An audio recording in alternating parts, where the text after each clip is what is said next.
Amen. Thank you, Sarah. Thank you, Nate, for leading us in the reading of Scripture and in prayer today. I would like to I'd like to take a few minutes and just describe to you what's going to happen today. What we're going to do is that we're going to take a moment, just have a devotional, and then we're going to hear in a few minutes from the Pastoral Search Committee as they guide us through the sermon process we walked through over the last number of months together. So the scripture that I'm going to draw my thoughts from actually is Psalm 78, the psalm that Sarah read to us just a few moments ago. This psalm is a maskil. It's a cry from the heart from this man who is both priest and prophet and psalmist.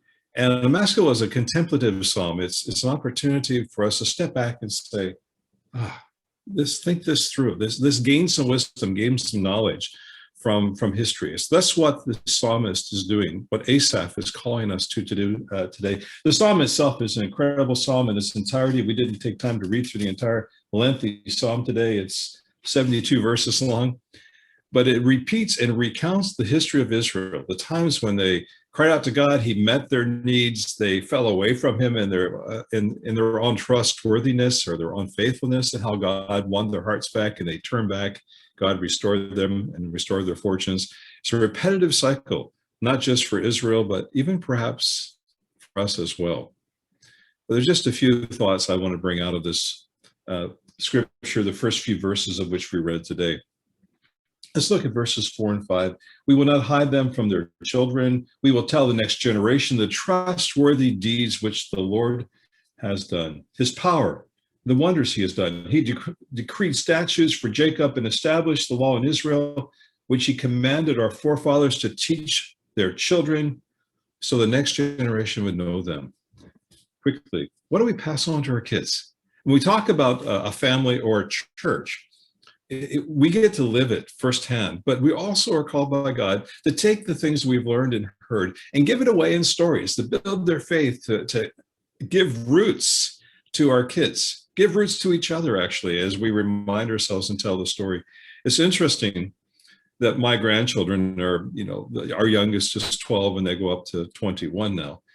But it's quite interesting and intriguing to me that they are asking stories. Tell us the stories of when you and Nana were first married. So what Becky and I are doing, we likely should record these things, I suppose. But we are sitting down as a family, and whether it's Zoom or face-to-face, and every time we're gathered, we tell another story out of our life. We tell most recently how we met and how we got married.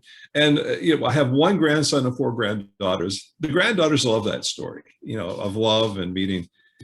But in the same way, in similar way, what we're finding right now is that the stories of God's faithfulness in the life of the church, Uptown Church, the stories of God's faithfulness in your life personally as a member of this family, whether you've been with Uptown since the very start or whether you're a relatively new attender, you're part of this storyline. And we've got to keep the story alive. We've got to tell it, but there's a reason and a purpose for telling. And we're going to get to that in just a minute.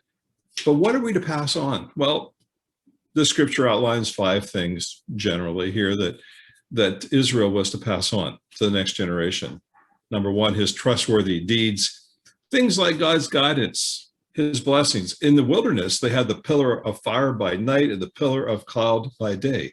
That God was there with them. That was a praiseworthy deed. That God didn't abandon them in the darkness of the desert, but he was there with them. And certainly many, many more things besides that. That would certainly just be an example of his praiseworthy deeds. Secondarily, they were to tell their kids about the power of God.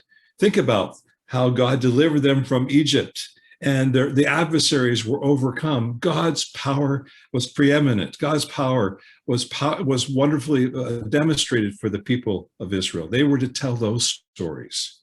And then thirdly, they were to remind their kids of the wonders that God had done, the miracles of provision.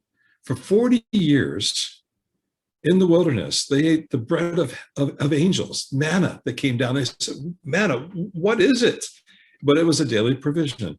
There was miracles also of water that was provided for them. Water from a rock, enough water to give and provide liquid nourishment, refreshment to millions of people and all their livestock out of out of a rock. Think about that.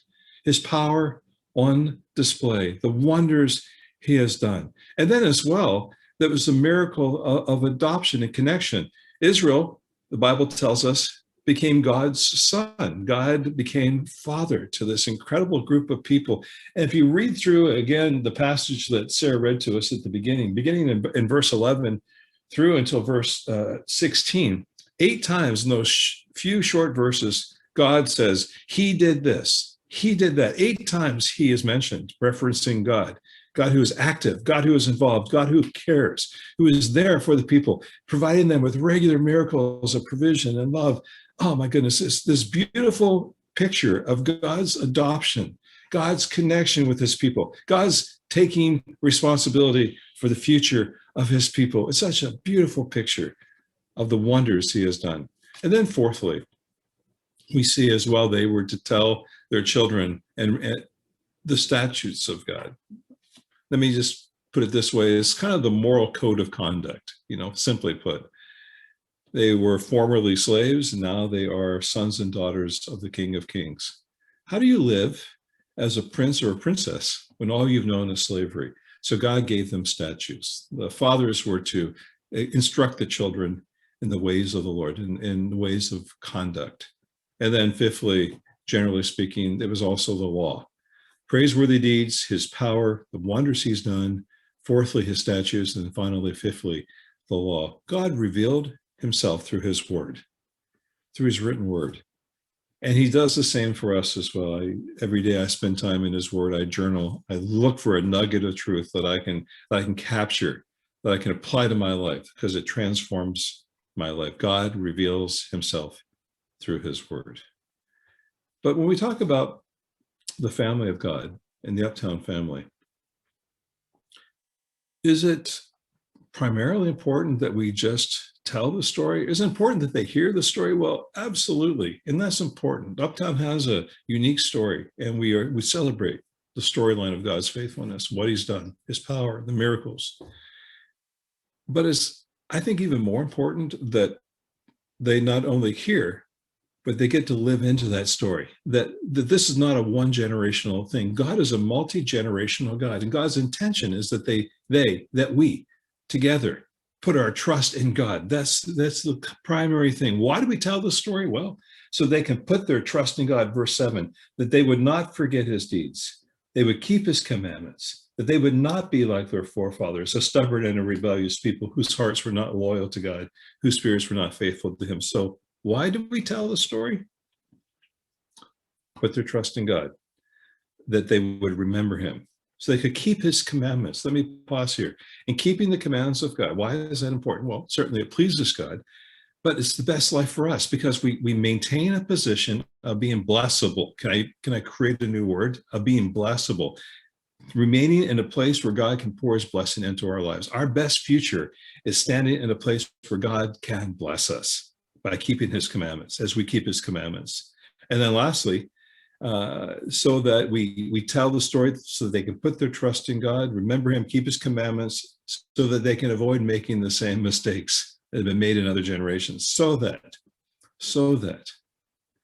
there's the best outcome possible, that they can inherit the best blessings possible, that they can step into in this new generation, into everything that God has for us. Isn't that what you want for your kids? Those of you that are parents, don't you want a better life, a better future for them than the one you've received? Don't you want them to build on everything that you've been able to accomplish in your life? Don't you want their floor to be your ceiling? You want them to stand on your shoulders. You want to give them a boost into the best future. That's God's heart for every generation in every congregation. God's desire is that we would have the best outcome, that we'd have a better future. It may look different than it has in the past. Every generation does things differently, and that's okay. But if God's at work, he's the one that's taking us from where we are into this new place, this new position. It may look different.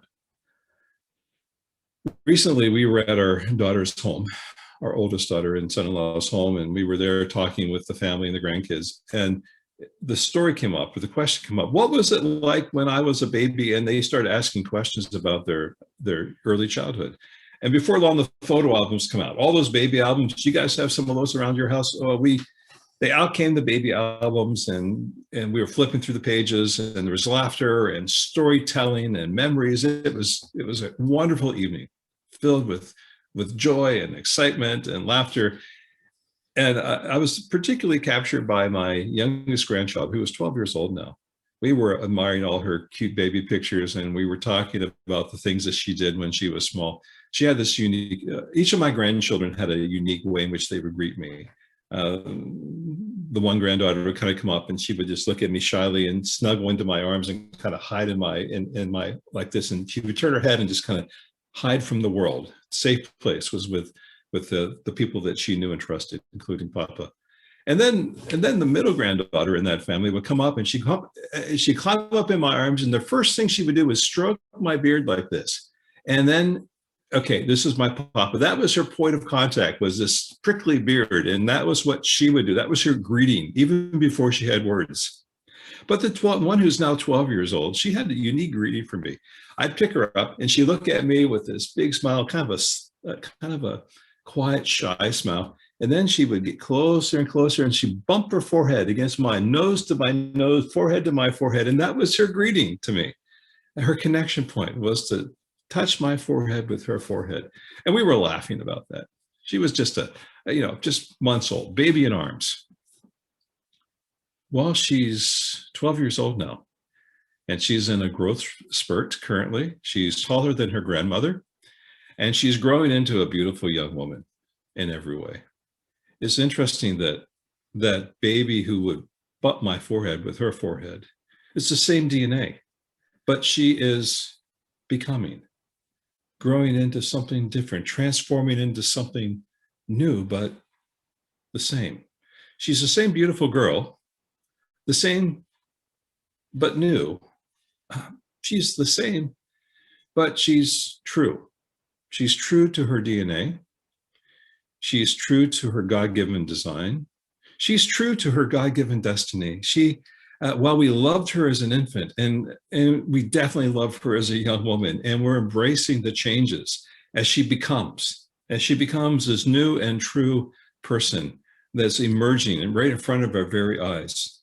So too for Uptown Church. We celebrate the past, the history, what God has done, praising God for his intervention, the miracles, his faithfulness, his call, his commitment, his fatherliness to all of us. But we also must embrace the new and the true. What is true to our DNA as a church, that we have to believe that the best version of ourself is not our past self, it's our emerging self, that God is at work. What will we become? What will we be in the future as we stay true to our DNA and become? And the operative verse is verse 7 in that passage in Psalm 78, where it says, so that they would put their trust in God. That's how this works. We must continue to live into the purposes of God as we trust him for a future together as a family.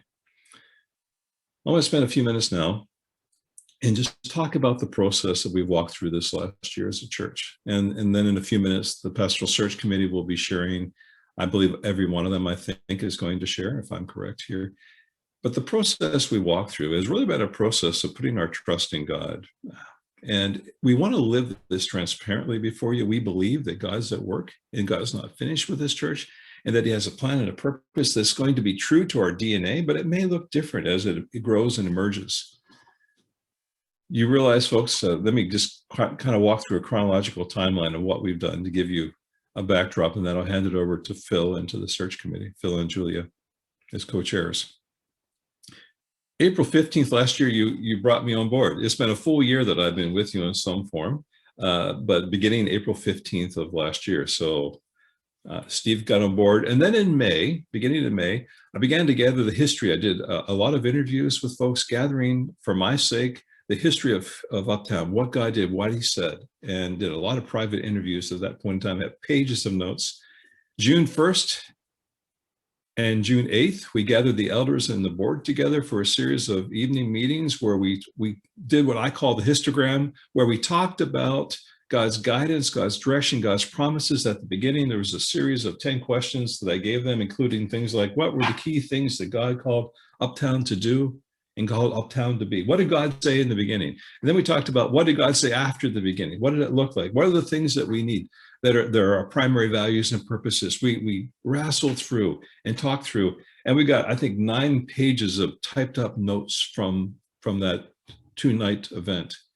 Thirdly, we had corporate prayer nights. Some of you participated in those at the UMC. That was in the month of September. It was a reflective prayer time where we sought the Lord and we gave you opportunity to write out what you felt like God was saying about different aspects of the church. We gathered that information and we compiled it as well into pages of notes. It was beautiful, kind of mosaic of what God was saying for the church. So we did interviews, a histogram, corporate prayer nights, and then we did the online survey. Remember that? End of the year, going into the early part of this year, an online survey that gathered information on a series of questions. And we kind of tried to hear the heart of God expressed through all of your voices. And then early mid-January, we actually established a pastoral search committee. And this was formed by individuals that were recommended to you by the board, by elders and staff.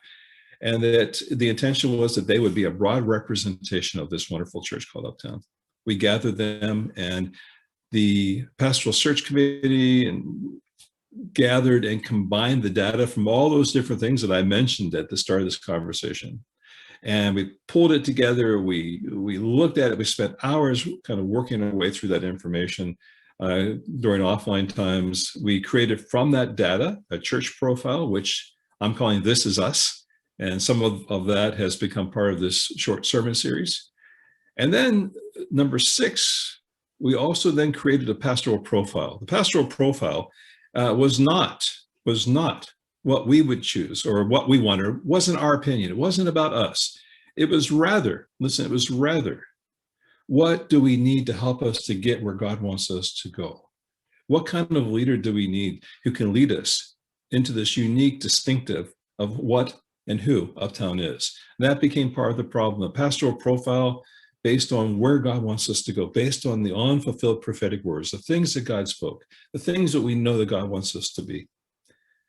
And then as we met as a search committee, I think 11 times, if I counted correctly over those months, weekly, every week, and those meetings were an hour and a half, sometimes longer, a couple hours in length, with conversation and prayer and listening to God. I mean, there were multiple times we would just pause in the middle of the meeting and we just need to commit this to Jesus right now. And we'd have moments where we would pray, sometimes extended times of prayer together, really wanting most importantly to hear the heart of God as we walk through this process.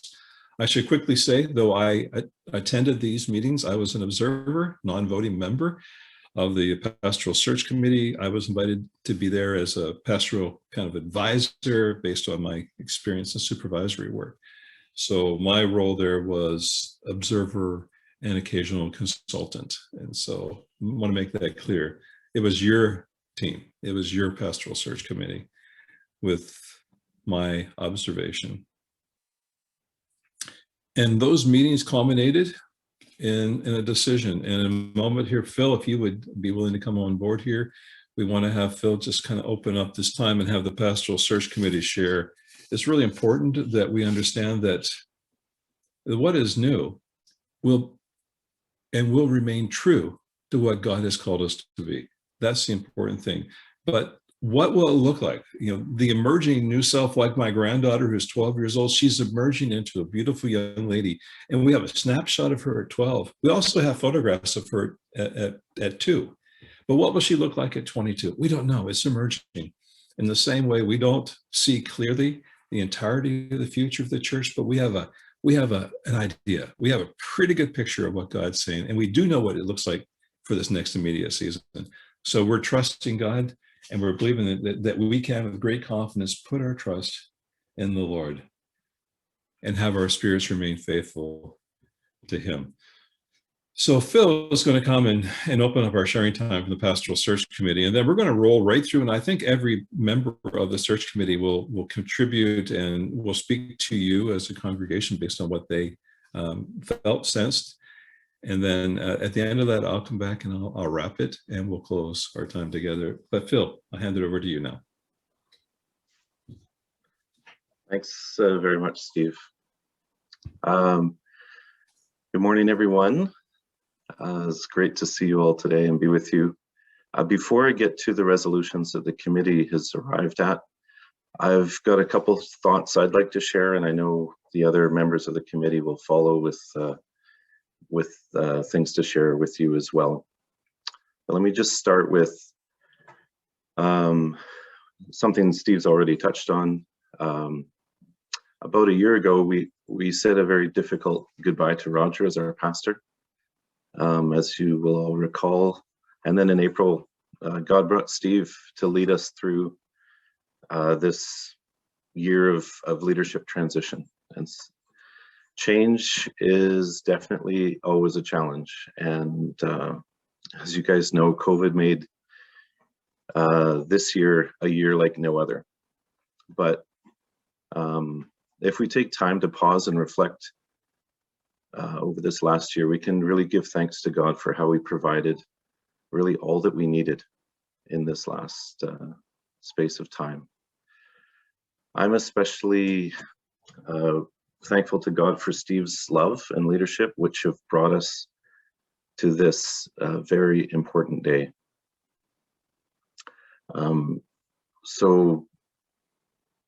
As you heard Steve just say, in January, a committee was formed with the task of recommending a new pastor for Uptown Church. The 6 of us on that committee were representing you, and we knew the weight of the task and felt really dependent on God. We had a very clear sense that we couldn't do this on our own. We didn't know where God was going to lead us. Honestly, we didn't know how God was going to lead us, but we had a simple faith that if we started, God would help us. And put another way, we, along with all of you in this last year, we had faith that God loves His church and knows what's best for Uptown and has plans for our future, and that He would direct us. So quite simply, we started with open hearts and open ears. We very patiently looked at our history, as Steve just talked about. We considered what things make Uptown distinctive, and we named the things that are most important to us for our future. We took a lot of time and spelled out Uptown's key values, its priorities, some of its dreams, and out of all of that, a profile of the pastor we need took shape. This took a lot of hours of reflection and discussion to get a sense of who we are and where God is asking us to focus in the years ahead. We will send you the pastor profile tomorrow, likely. So I won't take time to walk through all of the details that it contains now. It lists the gifts and qualifications that are most important for Uptown's pastor to possess.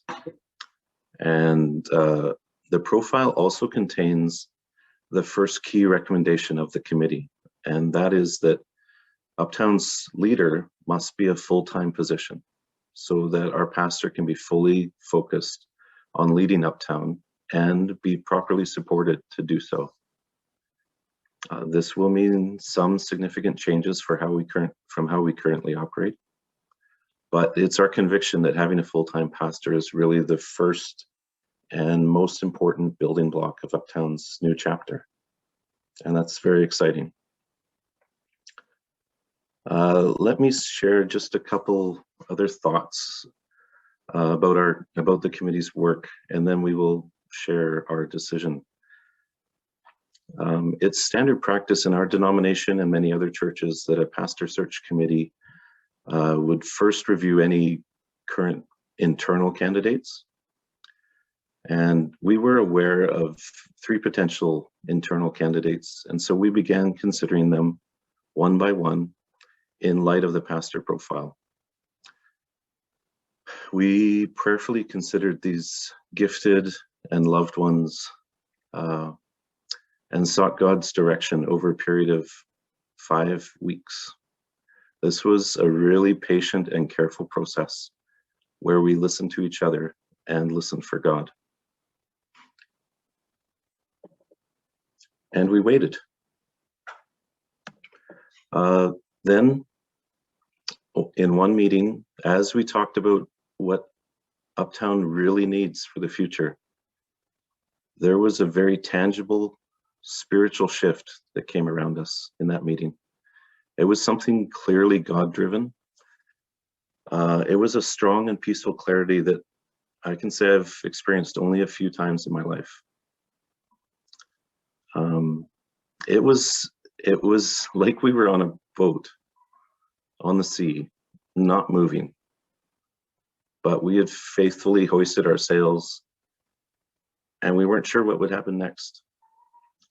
And in that state, in a memorable moment, God sent the wind and truly moved us to a place where we could see his provision of our leader for the future. We were no longer wondering and asking. We were in complete unity and aware of God's peace. A week later, we met again and found that for all of us, God had turned that peace into committed conviction. Praise God. And today, we can report that that conviction is that Uptown should call Chris Paul as our next pastor. We are extremely excited to give you this news. We are excited to see God unfold his plans for us as he leads Chris to lead us. Being a pastor is not a job, it's a calling. And many of you know from your own personal experience that God has called and gifted Chris to be a pastor, to love, to disciple, and to lead. Some of you, though, maybe haven't had the chance to get close enough yet to see the call of God that drives Chris. But I assure you, you will. God is good, and he himself will confirm Chris to us as we come around him with our support and prayers. With Chris as our pastor, it will be a very new and exciting season. God will be shaping us into a church family with passion for seeking God every day and knowing and applying his word. Trusting God with wonder and not being self-centered will become what marks us. We will grow closer and more connected with each other more than ever before. Under Chris's leadership and vision, we will notice that the time we spend together and the things we do together between Sundays will be even more important and blessed than what we do on Sunday. Chris and Sarah are contagious Jesus followers, and they will help us develop authentic faith and authentic relationships. We will be a church family that is welcoming and outreaching. We will be a church that develops a new generation of disciples and young leaders. We are so excited and very committed to God's clear direction to call Chris as our pastor. And before I turn it over to Eva, I want to mention a third conviction God led us to. Over our 11 meetings, we found ourselves consistently considering how we can love and follow and support our pastor and his or her family. It has become deeply important for us to do this right out of obedience to God and for the long-term well-being of our church. So you can expect to hear us raise that theme a lot in the coming months. Thank you for all of your prayers for the committee over the last 4 months. I'm here to say that God has been faithful and God has provided. So join us in giving thanks to God today. And Eva, I believe you also have a few things you want to share, so I'll turn it over to you.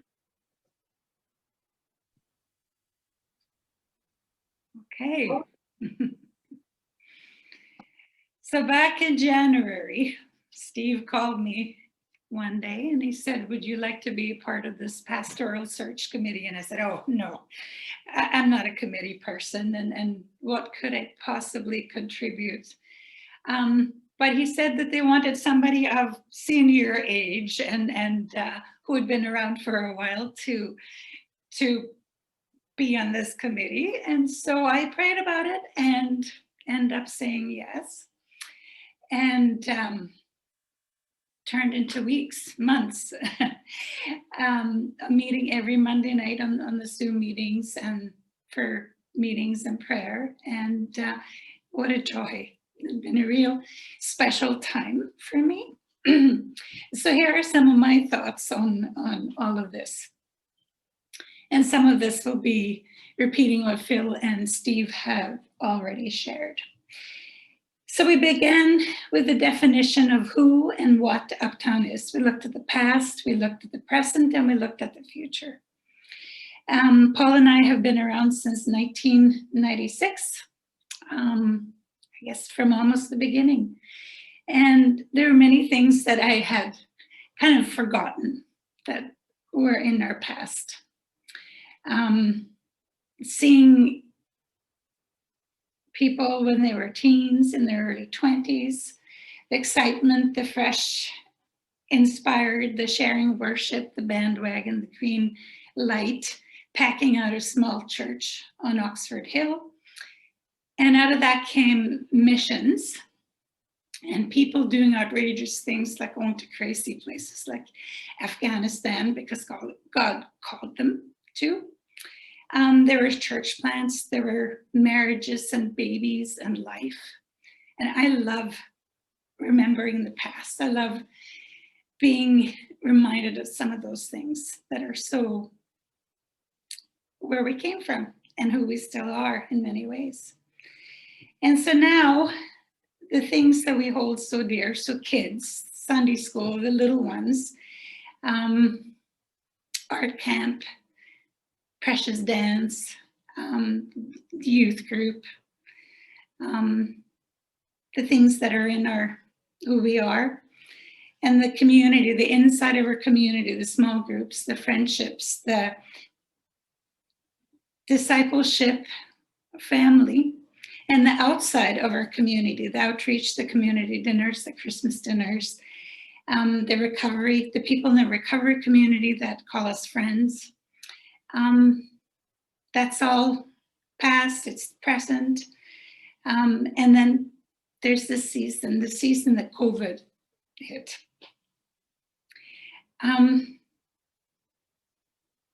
Don't forget, God knew all about COVID long before it hit. And I really think that this time is for us a gift. That it's a time, He's allowed it. He's allowed COVID. And it's a time for us to reflect on who we are. We have time to sit. We have time to think about our church and about our community and about who we are and who we are as people and how our relationship is with God. And all that other stuff has sort of had a chance to strip away, all the programs, all the routines, all the ways that we have done church forever. It's all kind of filtered away and we're left with this. And I really feel that this wasn't a time to plug our nose and say and hold our breath and go, pretty soon it'll be over. We'll be back to normal. We'll be back to doing what we have always done. But it's a gift and it's a time to focus on our families and it's time to focus on the relationships in our lives and our relationship with God. And it's a time for reset. And what a more perfect time to go through this process of searching for a pastor because we have time. And I have loved seeing this process take place. So when we started looking at the values of our church, we started analyzing the data from the survey and for the vision prayer nights and writing out the definition of the pastoral profile and how that just came out of having time to reflect on those, that bit of past information. So we came up with essential qualities and highly desired qualities and preferred characteristics of a person. Obvious qualities like a heart for God and a heart for people and relationships with people. And someone who could guide us and disciple, but also qualities like someone with good strategic skills, someone who could prioritize, plan, have good boundaries for their own lives, and also set good boundaries in leadership. Someone who could say no at times, and someone who had a vision, and someone who had the ability to implement that vision. So when you see that document on the website, or when you get it sent to you,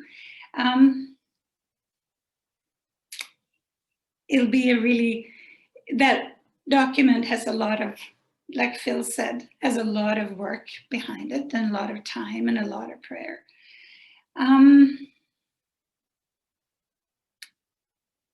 So when we first started meeting, like Phil said, we were definitely not all on the same page. The five of us and Steve, we come from different history, we come from different backgrounds, we come from different visions of how things should be done. And as we prayed and defined and wandered and pondered and wrote, it was so amazing to see how the vision became more clear and the document became very clear. And the unity of that group was a real treasure. It was really beautiful. So I understand for many of you, it'll be we've had so long to sit in this and to spend time with it. So for many of you to hear these thoughts today, you haven't had the benefit of time. You haven't had the benefit of pondering and as a group and the feedback within the group. So I ask that you look over that document really carefully. They think about your own hopes for the future and for our future of our church, and that you spend time praying over that document. And so as we took it and we applied it to the internal candidates, we overlaid it, the profile and the qualities, to see if a clear picture emerged, a clear fit.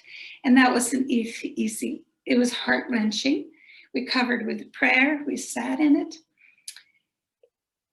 It's difficult to look at people that you know and through those filters. And it felt totally unfair. There are friends, there are colleagues, there are people we've known forever, they're family.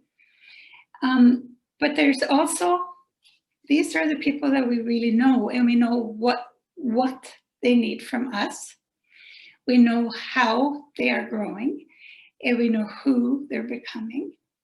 And if we look outside of our congregation for a candidate, we don't have those benefits. And somebody pointed out it takes a couple of years to really get to know a person. So in a couple of years, the honeymoon is over, the true personalities show, and the weak spots also show up, as they do with everyone. But with people that we know, those things are information that we already have.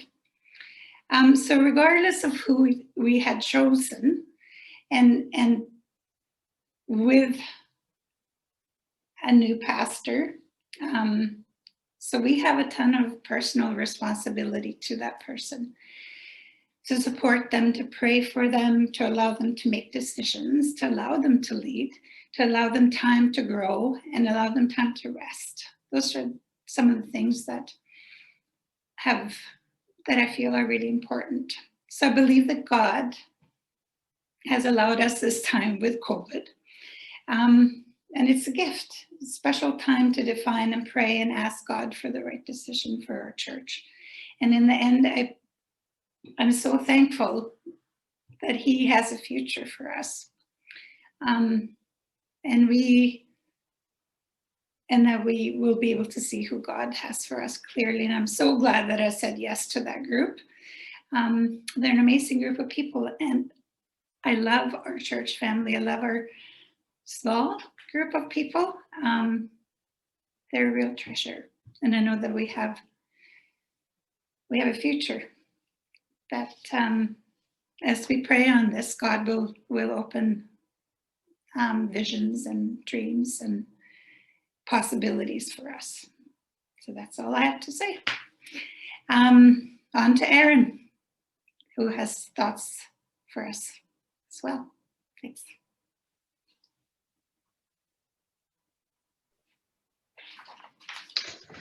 Thanks, Eva. You really, I'm so glad you described that process so beautifully, and really reflects a lot of my experience of that as well. I feel like I have a whole heart full of words that could be a full sermon on this experience, and it truly has been a rich and challenging but beautiful journey to like being on the Pastoral Search Committee. So for your benefit, I have the Coles notes. If you want the long sermon, you can call me or get a hold of me, and I'll preach to you. So I just want to start off with Psalm 133 in the Passion Translation. How truly wonderful and delightful it is to see brothers and sisters living together in sweet unity. It's as precious as the sacred scented oil flowing from the head of the high priest Aaron, dripping down upon his beard and running all the way down to the hem of his priestly robes. This harmony can be compared to the dew dripping from Mount Hermon, which flows down upon the hills of Zion. Indeed, that is where Yahweh has decreed his blessings will be found, the promise of life forevermore. So I wanted to share specifically about this Psalm 133 unity that I feel I have experienced as part of the Pastoral Search Committee process. It has been one of the most challenging and richest group processes I have participated in. My hope is here to extend an invitation into this deeper unity that I believe is for all of Uptown. Unity, as I have often experienced it, is an experience in which everyone is encouraged to just go along with whatever is presented. However, what I experienced on this committee proved differently. From the beginning, the hard questions and differing perspectives were not only invited, but desired at the table. This created a space where each voice was key to coming to a final decision. It was also a space that I believe we heard the voice of God collectively. One individual did not have the full picture, but a full picture of God's desire became clear as each of us presented our pieces of the puzzle. It was an incredibly patient process, thanks to our co-chairs, Phil and Julia, which gave each person room to reflect on what was being discussed, time to sit with each step forward, and honoring each other's different giftings, thoughts, and experiences. And I think both Phil and Eva, this is echoing what they've said, this process has been like. So a couple of years ago, I had a dream I believe was from the Lord. I didn't fully understand it until recently, having been through this process. In the dream, before me, I saw a completed border of a puzzle and the horizon portion of the puzzle completed. So the border and the horizon were completed. The bottom portion of the puzzle was incomplete, and the Lord said to me in the dream, the table has been set. I believe that we are being invited to sit at the table with one another, each bringing their pieces of the puzzle to complete what he has already prepared for us. Here's what I want to encourage each person who is part of Uptown. First, each of you have a piece of the puzzle, different gifts, a unique voice, and each one is valuable. It is evident through my participation in the Pastoral Search Committee that God speaks to and through us, and not one of your pieces is an integral part to the future of Uptown. The Lord is weaving a beautiful tapestry, and each piece, thread, material is what makes us us and what will foster unity among us. Second, It is not God's desire for any of us to feel like we are not invited to the table with your peace, but it is his heart for us to rise up into our place as sons and daughters, fully receiving the spirit of adoption. If you feel like through this process, through this transition season and this process, that you are not seen as a son or daughter, integral at the table, I want to say to you today, rise up, son, rise up, daughter, because you have been called to be at the table and there's room for you.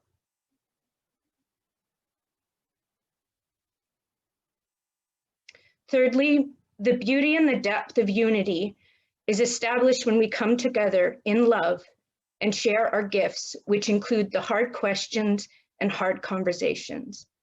God longs for his church to be a people who are fully loved and fully seen, not just before him, but also by each other.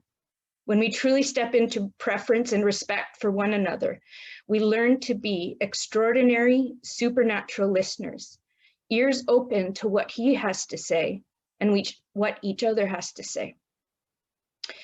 As I wrote this, I saw a picture of a group of people, which I believe is Uptown, and arms were extended, and we were all connected in like at the heart place, each one to another, and we knew it was like we knew intimately the heartbeats of each other, and this was all within the chamber of the Father's heart.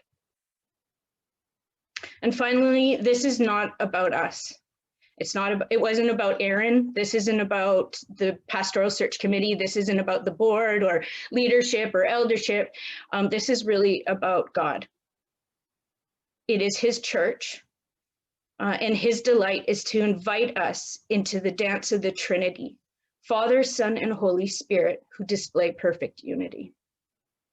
So my prayer is that we sense the invitation to experience and know this beauty of unity he has designed us for at Uptown, a work I believe he has already begun and desires to continue as we choose to step into this next phase of transition, fully trusting his goodness for us.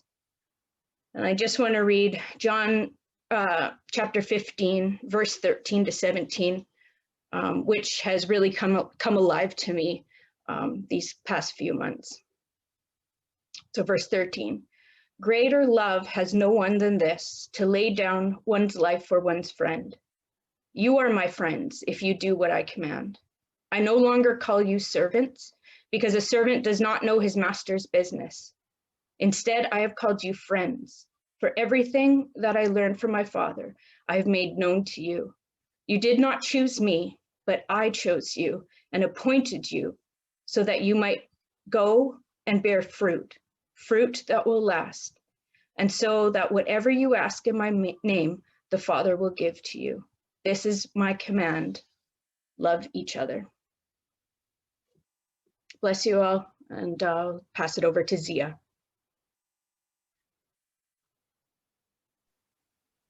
Hi, everyone. Can you hear me? Okay, sweet. So basically I was the youth representative of Pastoral Search Committee, and which is fun because I get to have like a different perspective from everyone of what we were looking for in a pastor. So basically our main focus at the beginning, what Phil and everyone else was saying, is that we're looking for traits of a pastor that were really vital, and that the survey that Uptown gave us kind of showed that our church needs. And so what kept coming up in the conversation is that we need someone that is willing to that has a passion for youth and that is willing to participate and be involved with the youth of our church. And so that just continued to be a huge theme for most of the weeks. That kept coming up in conversation no matter what the theme was. We're like, yeah, we really need this person to be ready to be involved with every aspect of the church and really want to have a relationship with every family, including the young people at our church. And so yeah, we found it important that we found someone who is not only a visionary, but can also practically apply what they have vision for Uptown. And so we wanted someone because at Uptown, we found that we have so many people who have such incredible ideas and such exciting ideas for Uptown. And we wanted to find someone who could rally all of those ideas and practically apply them and make things happen in the church. And so we talked about that and how there are so many people, so many young people who are excited to be a part of the church, and how choosing someone who is excited to talk to the youth and about their ideas and apply those ideas and try to improve our church was really important. We spoke about the difficulties Uptown faces and things we need improvement on. And we found that we can improve if we have someone that can kind of rally us together, but also if we support that person. And so we talked about how it's not like we're choosing Chris and Chris is going to come and like save all of our problems, but we're choosing Chris and we're going to help Chris, and we're going to be a community, and we're going to try and fix our problems and do better and improve. And like what Steve was saying about how we're going to be the same kid, but we're going to grow, and we're going to be different. We're going to have the same DNA, but we can help Chris, and Chris can help us to move along and apply our ideas. So that's what I wanted to say.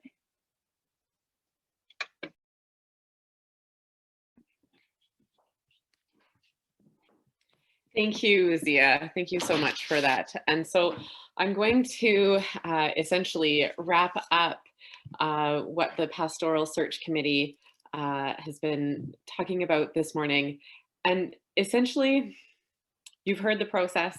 You've heard the work that we have put in, the amount of prayer that we have gone through and experienced, and just the overwhelming peace in the unity that we grew into. We didn't really know exactly how this would end when we started back in January, but at the same time, landing where we have landed, we have absolute certainty that this is where God is calling us. And we are moving into a season where hopefully we will experience growth in a number of different ways, not just in the size of our congregation or the programs that we're working with in the community, but growth as a body, as followers of Jesus, as people in the world, that we will grow deeper and closer together in everything that we are doing together. And one of the things that I want us to commit to as a group is to supporting Chris as our pastor, not just in terms of, like hands-on physical help or, financial contributions or all of the kind of regular things that we would do. But I'm hoping to see, and I'm excited to see everyone come behind him to lift him up in prayer and in unity as a church together. So the kind of official part here that we have to do today is to actually raise the motion that we will put forth to the church at our AGM, which will be in a couple of weeks, and we'll actually take a vote. And what I'm hoping to see is that this isn't just like a yes or no vote, but this is a signal of our affirmation of support for Chris. And so the motion is this: the Pastoral Search Committee, with the support of the Board of Uptown Church, make the following motion: that we, the members of Uptown Church, call Chris Paul as pastor. So, as I said, this motion will be brought before the members at our annual general meeting, which is going to be on Sunday, April 25th at 10:30 on Zoom. All of our members are encouraged to prayerfully consider this motion over the coming weeks. And if you have any questions or any concerns or anything that you want to work through or talk through, I want to put myself out there. And I'm going to now put my email address into the chat. So if you have any questions or anything, I am happy to work through that with you and to answer whatever questions you might have. And anything, if you want to talk about this from any point of view, I'm here for that. So I would like you to pray and to come ready to give your affirmation of support for Chris at our AGM. And this was absolutely one of the most challenging experiences I have personally had over, I don't know, probably my whole adult life. But it has been really just incredible to see the way that God has moved through our group and to give us the strength to step out in faith, that we know that we are not hiring a perfect person, but we are following someone who is willing to grow and is willing to follow God in everything that he's doing. So I think just in the interest of time, that's going to be all from me today. And I'm going to pass things back over to Steve now. Thank you. Thank you. Thank you, everyone from the Pastoral Search Committee. I want to take just a moment and simply say that I've led a number of churches over the years through transitions. And for me, this was because of COVID challenging in that regard, but it was undoubtedly the best experience I've ever had. I'm so proud of this group and the way they wrangled in prayer to seek and discover the heart of God. So as an observer, I wish you could all have been observers in this process. I can simply say, I know the tears, I saw the times they spent in prayer, and I know that they have conviction that Jesus has guided this process.